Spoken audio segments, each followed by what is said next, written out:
નમસ્કાર, આજના નવા વિડીયોમાં તમારું સ્વાગત છે અને આજે હું બનાવી રહી છું શાકભાજીમાંથી બોડી ડિટોક્સ જ્યુસ, જે આવી રીતે હું બનાવું છું એ રીત તમને બતાવીશ, જેને ગ્રીન જ્યુસ રેસીપી પણ કહેવામાં આવે છે।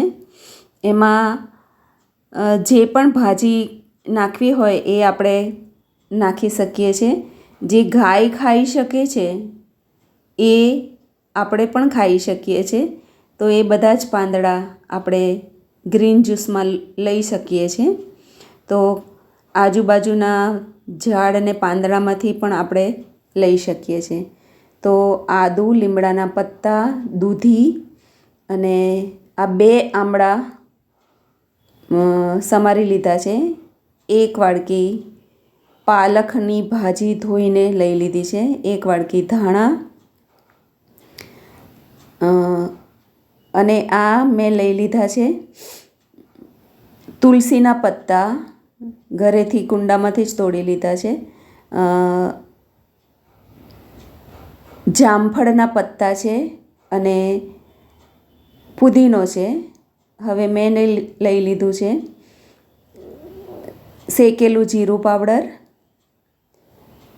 સંચર પાવડર અને મરી। હવે આ બધાને ક્રશ કરી અને આ રીતે આપણે ગાળી લેવાનું છે। આપણે ચાહીએ તો કપડામાં પણ ગાળી શકીએ છીએ।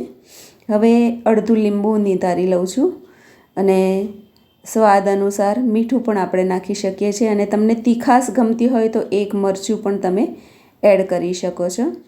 તો આપણા આજુબાજુ જે પણ પાંદડા હોય કે જે ખાઈ શકાય એવા હોય એનો આપણે યુઝ કરી શકીએ છીએ। તો આ રીતે થોડું પાણી એડ કરી લીધું છે। આપણી ઘરમાં કેટલા વ્યક્તિની સંખ્યા છે એ પ્રમાણે આપણે જ્યુસ બનાવવાનું છે। તો મારે 2 ગ્લાસ બનાવવાના છે, તો મેં ઓછા પત્તા લીધા છે। તો આ ખૂબ જ ટેસ્ટી અને આપણી બોડી માટે ખૂબ જ ફાયદાકારક અને શિયાળામાં ખૂબ સારા પત્તાઓ મળતા હોય છે, તો એ શાકભાજી અને પાંદડામાંથી આપણે બનાવી શકીએ છીએ। અને આમાં ફાઈબર પણ થોડું જવા દીધું છે, કેમ કે આપણે કપડાની જે ગરણું હોય છે તો એમાં ફાઈબર નહીં જાય, પણ મેં આ રીતે ગરણીમાંથી ગાળ્યું છે તો થોડું ફાઈબર પણ ગયું છે અંદર। તો આપણી ઈચ્છા, આપણે જવા દેવું હોય તો આ રીતે પણ પી શકીએ।